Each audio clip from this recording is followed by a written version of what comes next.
এবছর বাংলাদেশেই হবে সাফ চ্যাম্পিয়নশিপ।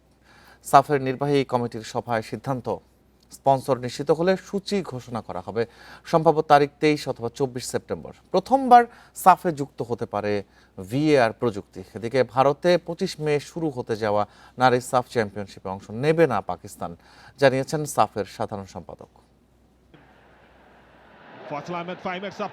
হামজা সুমিত্রা আশায় বাংলাদেশের ফুটবল এখন চাঙা, সুযোগ কাজে লাগাতে চায় সাউথ এশিয়ান ফুটবল ফেডারেশন। নির্বাহী কমিটির সভায় সিদ্ধান্ত হয়েছে এবার সাব চ্যাম্পিয়নশিপের আয়োজক বাংলাদেশ। বাফুফের সহযোগিতা নিয়ে টুর্নামেন্টের জন্য স্পন্সর খুঁজছে সাব, সেটা ঠিক হলেই জানানো হবে সূচি। 200-র বেশি সার্ভিস ও ফিচারে লেনদেনের সব বিকাশ অ্যাপে সম্ভব। Committee has also agreed is to have it in Bangladesh. এবার সাফ চ্যাম্পিয়ন বাংলাদেশে আয়োজনের ব্যাপারে নির্বাহী কমিটির সভায় সিদ্ধান্ত হয়েছে, তবে অর্থায়ন নিশ্চিত না হওয়ায় আনুষ্ঠানিকভাবে ঘোষণা আসেনি। বাফুফে সহ স্থানীয় স্পন্সরদের সাথে আলোচনা চলছে, প্রায় সবকিছু চূড়ান্ত হওয়ার পর্যায়ে। একবার চুক্তি হয়ে গেলে সূচি ঘোষণা করা হবে। সেপ্টেম্বরের শেষ দিকে করার পরিকল্পনা আছে।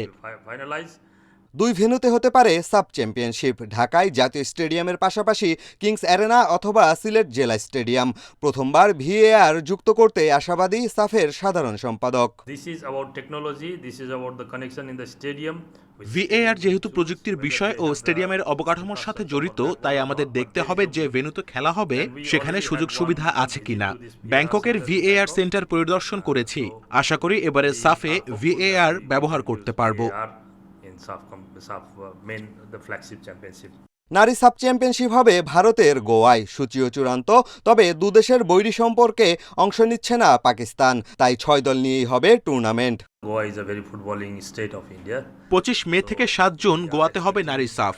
চেষ্টা ছিল সাফের সদস্য 7 দেশকে নিয়ে টুর্নামেন্ট করার। পাকিস্তান ফুটবল ফেডারেশন সর্বোচ্চ চেষ্টা করেছিল সরকারের সাথে কথা বলতে, তবে শেষ পর্যন্ত তাদের আশা হচ্ছে না। টুর্নামেন্টের কাছাকাছি সময়ে ড্র অনুষ্ঠিত হবে।